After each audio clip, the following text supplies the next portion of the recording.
aujourd'hui, nous devons pouvoir bénéficier de cela. Comment? En manifestant une foi véritable en lui.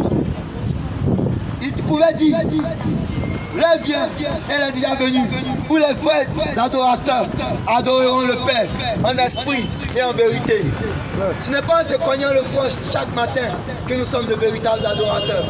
Ce n'est pas en allant les premiers dans les lieux de culte que nous sommes de véritables adorateurs. Ce n'est pas en respectant tous les jours de culte que nous manifesterons notre véritable adoration. Non, notre véritable adoration doit résister dans la manifestation de notre foi au nom du Seigneur Jésus-Christ. Alléluia. C'est la seule réponse que Dieu t'a donnée. Tu cherches la réponse de Dieu, elle ne se trouve pas ailleurs si ce n'est dans le nom du Seigneur Jésus-Christ. Et c'est pourquoi, toi qui m'écoutes ce soir, toi qui m'entends et m'écoutes, je suis en train de te parler, de faire comprendre que Dieu t'a déjà parlé. Il t'a déjà parlé en te donnant l'évangile de son Fils. La bonne nouvelle du Seigneur Jésus-Christ qui restaure. La bonne nouvelle du Seigneur Jésus-Christ qui rétablit. La bonne nouvelle du Seigneur Jésus-Christ qui affranchit, qui change de vie. Pour ma part, je suis un témoignage. C'est vrai. Un témoignage vivant de la puissance de l'évangile. Elle n'est pas que théorie. L'évangile de notre Seigneur Jésus, pour lequel nous passons du temps dans la rue, n'est pas une théorie. Je le dis toujours, l'évangile de notre Seigneur Jésus-Christ est une expérimentation. Elle n'est pas une théorie. Et à toi qui veux l'expérimenter, c'est un honneur.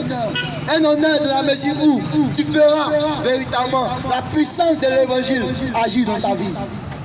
Transformer ton intelligence. La Bible pouvait dire, nous sommes une nouvelle créature. Les choses anciennes sont passées. C'était une théorie jusqu'à ce que moi aussi je l'expérimente. Jusqu'à ce que je devienne aussi une preuve vivante de si nous sommes en Christ, nous sommes une nouvelle créature. Les choses anciennes sont passées. Voici toutes choses sont devenues nouvelles. Je lisais ce texte et c'était une théorie pour moi jusqu'à ce que je l'expérimente. Et aujourd'hui, je peux affirmer haut et fort, ici où je suis arrêté, c'est un lieu public. Et tous ceux qui me connaissent pourront le nier ou le soutenir.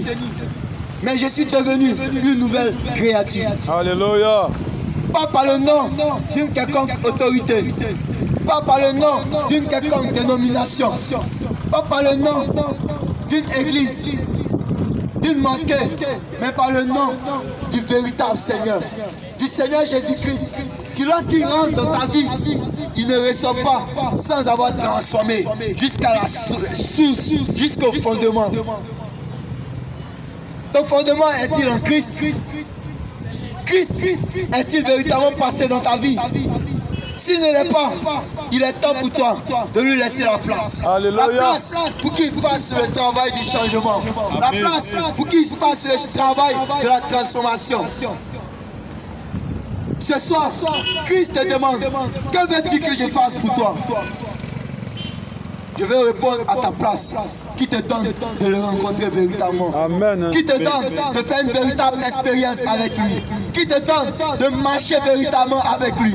Qui te donne d'expérimenter sa grâce. L'évangile de la grâce n'est pas une théorie. Des hommes ont marché avec le Christ sans le connaître. Comme aujourd'hui, tu marches avec lui sans le connaître. Tu marches avec son nom sans le connaître.